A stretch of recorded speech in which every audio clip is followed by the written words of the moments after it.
Hello बच्चों, welcome to all of you topper physics Manish Ranjan. और हमने इससे पहले पढ़ाया था वीडियो इलेक्ट्रिक पावर, जिसमें तीन तरह के ढेर सारे फार्मूले, दो तीन तरह के फार्मूले हमने बताए। और उसके बाद हमने कैसे बताया कि एक अच्छा सा न्यूमेरिकल्स कि वाट को कैसे किलोवाट आवर में चेंज करना है। अब हम स्मॉलर यूनिट वाट लेकर के काम नहीं करेंगे। तो अब हम उससे आगे टॉपिक पर जब बात करेंगे calculation of electrical energy. Calculation of electrical energy, जो हमारे घर में बिजली की खपत होती है, जो कंजम्पशन होता है, और फिर हम कैसे कैलकुलेशन करके बिल का पेमेंट करते हैं बिजली का, जो क्लास 10th में बोर्ड में पूछा जाता है, NTSC में पूछा जाता है, सिलेबस में पढ़ना भी है। उसके बारे में आज हम बहुत ही डिटेल में बात करेंगे, बहुत ही कंसेप्चुअल बात करेंगे, शुरू से लास्ट तक देखना। और उस पर बेस्ड एक न्यूमेरिकल्स भी बताएंगे और कुछ टेक्निक्स भी बताएंगे किस तरीके से उसको हमको क्वेश्चन को सॉल्व करना, और मेरे साथ साथ होना तो सॉल्व करना। पहले अच्छे से समझो। तो चलो शुरू करते हैं कैलकुलेशन ऑफ इलेक्ट्रिकल एनर्जी। अब इलेक्ट्रिकल एनर्जी में सबसे पहले फिर हम वही चर्चा करेंगे जो हम पावर की चर्चा करते थे। पावर इक्वल्स टू क्या होता है? P equals to W/T। The rate of doing work is called power. The rate of electrical energy consumption is called power. मतलब हम इलेक्ट्रिकल एनर्जी किस रफ्तार से, किस स्पीड से हम उसको कंज्यूम कर रहे हैं, ठीक है। तो P इक्वल्स टू W/T। तो अब एक चीज़ वर्क का तो ये भी है, एक चीज़ 9th में ये भी चीज़ पढ़े थे कि वर्क और एनर्जी का दोनों का यूनिट क्या होता है? दोनों का यूनिट होता है वर्क और एनर्जी। नहीं, वर्क और एनर्जी का जो भी यूनिट होता है, वर्क हो या एनर्जी हो, इसका ऐसा यूनिट क्या होता है? दोनों का जूल होता है। नहीं, तो वर्क और जूल एनर्जी दोनों एक ही चीज़ है। नहीं, जब हम एनर्जी खपत करते हैं तो देखा जाए तो वर्क करते हैं, वर्क का एनर्जी। तो सबसे बड़ी बात हम इसको लिख सकते हैं P इक्वल्स टू W/T। नहीं, लिख सकते हैं P इक्वल्स टू E/T। ई मतलब क्या लिख सकते हैं? ऐसा एक्चुअली में हम चाहे तो ऐसे डिफिनेशन लिख सकते हैं कि P equals to work done by electrical energy. ऐसा वर्क डन ऐसे लिख सकते हैं ना, ऐसा करके work done by electric energy, ठीक है। किसके द्वारा वर्क डन किया जाएगा? इलेक्ट्रिक एनर्जी के द्वारा, by time taken.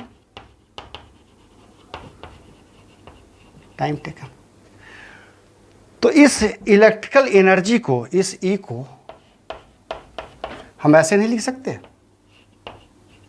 P equals to E/T लिख सकते हैं। इससे हमें क्या पता चला? इससे ये पता चला कि देखो P और T का मल्टीप्लाई हो जाएगा यहाँ। तो ऐसा लिख सकते हैं कि E equals to P into T। Very good, ये डिफिनीशन आ गया। यही कैलकुलेशन होता है हमारे घरों में। हमारे घरों में जो बिजली खपत होती है, इसी का कैलकुलेशन होता है। हमारी कितनी एनर्जी खपत हुई? Power into time. कितना पावर? पावर में तो जैसे तुम्हारे घर में बल्ब है, उसका एक अलग पावर है, NCERT के बुक में दिया होगा। नहीं, जो बल्ब लगाते हैं 40 वाट्स का होता है। आजकल LED जो ट्यूबलाइट है 40 वाट्स के होते हैं। नहीं, सपोज दैट 110 या 120 के आसपास TV लेता है। फिर रेफ्रिजरेटर 150 वाट, इसी तरीके की। फिर वॉशिंग मशीन 3000 वाट, ऐसे बुक में दिए होंगे एग्जाम्पल। तो ये पावर कितना कंजम्पशन है इंटू टाइम, कितने देर चला, कितना महीनों भर चला। नहीं, एक दिन में अगर मान लिया सपोज 24 आवर चलता रहता है तो 24 इंटू 30 ऐसे करके निकालते हैं। हाँ, एक चीज़ और जानना है कि इस पावर का जो यूनिट होता है वो क्या होता है? वाट में होता है। अब हम वाट नहीं लेंगे, अब क्या लेंगे? अब लेंगे किलो वाट, कॉमर्शियल यूनिट। क्या करेंगे? और टाइम को लेंगे आवर्स में। क्या चीज़ में लेंगे? तो ये हो जाएगा किलोवाट आवर। ऐसा ये याद रहेगा, किलोवाट आवर। इसी किलोवाट आवर को बोलते हैं कॉमर्शियल यूनिट। क्या बोलते हैं? Commercial unit. कॉमर्शियल यूनिट, ठीक है। ये हो गया कॉमर्शियल यूनिट। अब हम किसी चीज़ को जो डील करेंगे वो किलोवाट आवर में करेंगे, ठीक है। एक ये चीज़ हो गया। दूसरी चीज़ ये हो गई कि किलोवाट आवर को, चूँकि जो वाट आवर होता है ना, वाट और सेकेंड या आवर बहुत स्मॉलर यूनिट होता है, तो कॉमर्शियल यूनिट को हम इसी चीज़ में यूज करेंगे। अब न्यूमेरिकल्स बनाने से पहले कुछ चीज़ों का हम ध्यान रखेंगे, ठीक है। न्यूमेरिकल्स बनाने से पहले कुछ चीज़ों का ध्यान रखिए। ध्यान ये रखेंगे, सबसे पहला चीज़, फर्स्ट चीज़, देखो एक चीज़ और जान लो कि जो भी वाट है, जो भी वाट है, वाट को किस में कन्वर्ट करना है? कन्वर्ट करना है किलोवाट में। किस में करना है कन्वर्ट? किलोवाट में करना है, ठीक है ना, करना है किलोवाट में। मतलब जो भी वाट रहेगा उसको हम 1000 से डिवाइड कर देंगे। ये बहुत ही इंपॉर्टेंट चीज़ है, इसको नोट कर लिया जाए। निकलते हैं, इस बात को रिमार्क कर लेना है। दूसरा चीज़ और जानने वाली बात है कि देखो, जैसे लिखा रहता है कि 1 यूनिट का दाम, ऐसा लिखा रहता है कि 1 यूनिट बिजली का दाम, ऐसा लिखा रहता है। 1 यूनिट का जो कॉस्ट है, 1 यूनिट का कॉस्ट, मान लिया सपोज दैट रुपीज़ 3 रुपया है, ठीक है ना, 3 रुपया है सपोज दैट, या 5 रुपया है, या 5 रुपया है, जो भी है 5 रुपया है। इसका मतलब हुआ कि 1 यूनिट हुआ क्या एक्चुअली में? ये 1 यूनिट कुछ नहीं है, ये 1 यूनिट यही है, ये यूनिट है। मतलब 1 यूनिट एक क्या कहोगे, एक एब्रिविएशन है कि अंडरस्टूड वाली बात है कि 1 यूनिट अगर कोई बोल रहा है, कोई सरकार बोलती है कि मैं मतलब दिल्ली सरकार बोलती है कि मैं 1 यूनिट का दाम इतना लूँगा, सबसे सस्ती बिजली दूंगा। कोई हरियाणा की सरकार और बोलती है, यूपी की सरकार और बोलती है। तो ये 1 यूनिट का कॉस्ट का मतलब ये है कि ये 1 यूनिट 1 किलोवाट आवर है, ठीक है ना। तो ये हो गया 1 किलोवाट आवर का दाम वो बोल रहा है, ठीक है। तो जब भी हम कोई जो आगे न्यूमेरिकल्स बनाएंगे तो उसमें हम 1 किलोवाट आवर, पहले 1 किलोवाट आवर निकालेंगे, फिर उसको हम मल्टीप्लाई करेंगे, क्योंकि फिर दिया रहेगा कि 1 यूनिट का दाम इतना है। तो 1 यूनिट का दाम निकालने के लिए 1 किलोवाट आवर निकालेंगे। तो ये 1 किलोवाट आवर कैसे निकलेगा? पावर इनटू टाइम से मल्टीप्लाई करके। तो उस पर हम थोड़ा न्यूमेरिकल्स बनाएंगे तो अपने आप तुमको समझ में आ जाएगा। चलो इसको थोड़ा नोट करो, ये दोनों को इंपॉर्टेंट है ये चीज़, ठीक है। पूछ देगा कि 1 यूनिट का मीन्स क्या है, 1 यूनिट का मतलब क्या है? 1 यूनिट का मतलब है 1 किलोवाट आवर। चलो इसको नोट करो। तो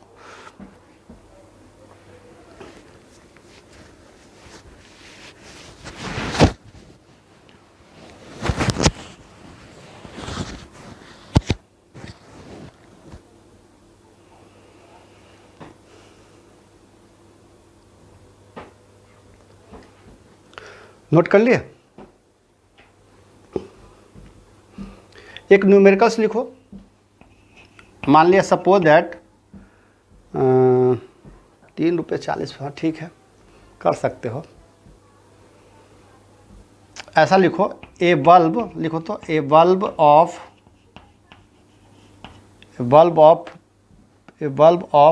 40 वाट्स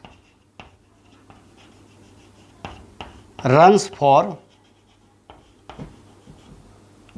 कितना, 50 आवर्स।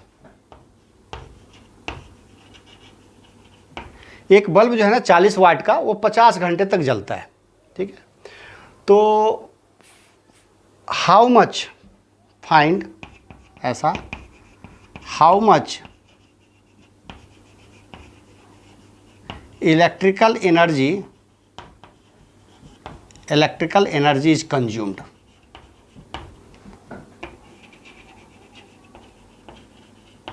कितना इलेक्ट्रिकल एनर्जी हो उसकी खपत होगी, मतलब हमको वैल्यू निकालना। इलेक्ट्रिकल एनर्जी मतलब ये इलेक्ट्रिकल एनर्जी। अब मैं तो यही बताऊंगा, देखो क्या क्या दिया हुआ है, गिवन क्या क्या दिया गया है। ये बल्ब ऑफ 40 वाट, ये 40 वाट है, ठीक है ना। तो 40 वाट को लिख सकते हो, लिख दो P equals to 40 watt, correct, 40 watt लिख दिया।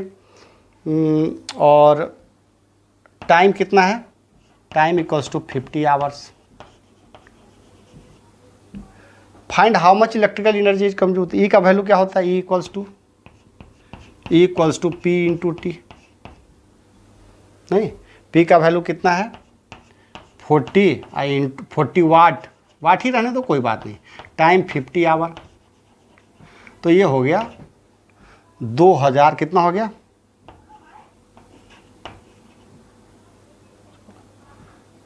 5 का 20, हाँ ऐसा 2000 वाट आवर। अब किलो वाट में अगर कन्वर्ट करोगे तो देखो किलो वाट में क्या हो जाएगा, ये 40 वाट है तो 40 वाट को क्या करोगे किलो वाट में, सीधे 1000 कर दो, 1000 क्या हो गया, ये किलो वाट हो गया, है ना। आई इंटू 50 आवर्स, देखो कट कर दो इसको, 0 से 0, है ना, 0 से 0 कैंसिल हो गया, 5 20 20 दूना 40, मतलब ऐसा हो गया कि 2 क्या हो गया 2 किलो वाट आवर। अब यही याद रखो, ठीक है। मैं तो एक ऐसे ही बता दिया कि कभी कभी बच्चे ऐसी भी गलती कर देते हैं, सीधे ऐसे करके मल्टीप्लाई कर दिया, ये भी ठीक है, वाट आवर लिख दिया तो ठीक है, लेकिन अब हमको इससे काम नहीं चलेगा। अब हमको हर चीज़ को किस में निकालना पड़ेगा, 1 किलो वाट आवर। और इसके बाद एक बहुत अच्छा न्यूमेरिकल्स बताऊंगा जो बोर्ड में पूछा जाता है, जो सिलेबस में पढ़ना भी है, और एकदम कंसेप्ट क्लियर हो जाएगा कि घर का कैसे हम बिजली बिल निकालेंगे उसका कंज्यूम करने का। तो 2 किलो वाट आवर मतलब 1 यूनिट का 2 किलो वाट आवर हो गया। अब सपोज दैट 5 रुपया 1 यूनिट का कॉस्ट है, तो कितना हो जाएगा, उसको कितना पेमेंट करना पड़ेगा, 10 रुपया। लेकिन तो आप सोचो, ऐसे भी सोचो ना कि कोई 40 वाट का बल्ब है, ठीक है भैया, तुम्हारे घर से मैं अपना 50 घंटे का मेरे को काम है, 50 आवर्स तक मैं जलाते रहूँगा, ठीक है, तो इतना पैसा तुम्हारा बिल बनेगा, मेरे से ले लेना 10 रुपया। नहीं, तो ये था फार्मूला का यूज, कि फार्मूला का यूज कैसे करते हैं, बस इसी से मैं थोड़ा सोचा कि तुम लोग का जान पहचान हो जाए। और फिर इसके बाद इसको नोट कर लो, फिर उसके बाद हम न्यूमेरिकल्स लिखते हैं, ठीक है। चलो इसको नोट कर लो, चलो उसको नोट कर लिए। अब इसके साथ ही जब इस न्यूमेरिकल्स को बता दूंगा तो तब जा कर के एक फिनिशिंग टच होगी, क्योंकि बिना इस न्यूमेरिकल्स का मज़ा नहीं आएगा। इलेक्ट्रिकल एनर्जी समझ लिए, कॉमर्शियल यूनिट समझ लिए, नहीं, सबसे जो मेन फार्मूला था हमने E=P × T समझे। अब इस न्यूमेरिकल्स को जैसे ही बनाओगे और एंडिंग होगी तो तुम्हारा कंसेप्ट क्लियर होगा। देखो न्यूमेरिकल्स क्या है, a refrigerator having a power rating of 350 watts, एक रेफ्रिजरेटर है। देखो सबसे पहले जो भी यूनिट है वहाँ अंडरलाइन करो, रेटिंग ऑफ 350 वाट्स, मतलब जो भी फ्रिज है वो 350 वाट, जैसे बल्ब पर 100 वाट है, मतलब 100 वाट वो इलेक्ट्रिक कंज्यूम करता है, उसी तरीके से ये 350 वाट पावर कंज्यूम करेगा। Operates for 10 hours a day, operates for 10 hours a day, हर दिन 10 घंटे के लिए वो रेफ्रिजरेटर को चलाया जाता है। हो सकता है कोई ऑफिस होगा, 10 बजे जाता होगा, रात के 6-7 बजे निकल जाता होगा, तो 10 घंटे तक फ्रिज चलता होगा। Calculate the cost of electrical energy, calculate the cost of electrical energy. अब हमको बिल का पेमेंट करना है तो कितना करना पड़ेगा, is consumed for a month of 30 days, कितना दिन तक जलाया फ्रिज जो है ना, कितना दिन तक चलाया जाता है, 30 डेज तक, मतलब 30 दिन तक जो फ्रिज चलाया जाता है उसका हमको कॉस्ट निकालना है। The rate of electrical energy is ₹340, 3 रुपया 40 पैसा पर kVH। देखो इसको गौर से देखो, ये kVH मैंने बताया था ना कि तुमको दिया रहेगा एग्जाम में। अब हम वाट आवर या वाट सेकंड इसकी चर्चा नहीं करें, किलो वाट आवर, मतलब E= अभी जो हमने फार्मूला देखा वो क्या था, E=P × T, ठीक है ना। तो पावर का भी तो वाट होता है, टाइम मान लिया सपोज दैट घंटे में है तो वाट और घंटा नहीं लेंगे, यहाँ पर हम लेंगे इसका यूनिट ले लेंगे, क्या लेंगे, किलो वाट, ये हो जाएगा किलो वाट और ये हो जाएगा आवर्स में, ठीक है, याद रहेगा ये चीज। तो इसी को हम लोग बोलते हैं कि किलो वाट, ये हो गया किलो वाट और ये आवर, kWh, ठीक है, किलो वाट आवर। वाट को कैसे कन्वर्ट करेंगे, वाट को किलो वाट में कन्वर्ट करने के लिए 1/1000 से मल्टीप्लाई कर देंगे, है ना। वाट में अगर हम कर देंगे तो ये क्या हो जाएगा, सीधे रख दो यहाँ, किलो वाट हो जाएगा, किलो वाट, याद रहेगा। अब देखो, अब एक्चुअली में हमको निकालना क्या है, फॉर्मूला तो यही है, इसका वैल्यू निकालना है, इसका वैल्यू जो भी निकालोगे वही होगा kVH, जो कि इलेक्ट्रिकल एनर्जी का यूनिट क्या है, इसका देखा जाए तो ये क्या हो गया, एक तरह से यूनिट हो गया। कौन सा यूनिट हो गया, ये कौन सा यूनिट हो गया, कमर्शियल यूनिट हो गया। कौन सा, commercial unit.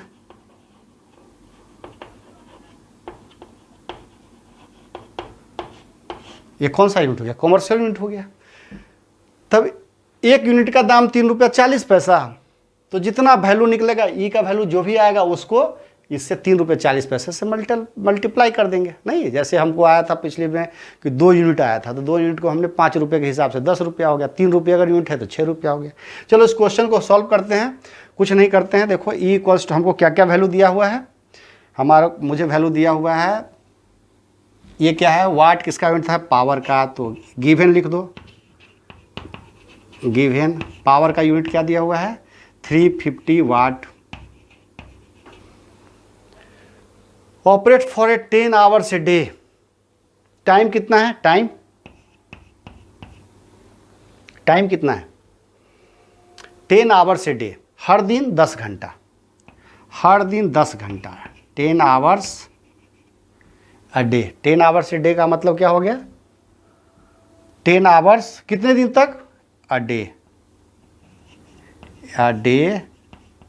For 30 days, for 30 days, है ना। तो एक दिन में 10 घंटा, एक दिन में 10 घंटा, तो 30 दिन में कितना हो जाएगा, एक दिन में 10 घंटा, तो दूसरे दिन में 20 घंटा, तीसरे दिन में 30 घंटा, तो 30 डेज में मतलब टोटल हो गया ये 300 आवर।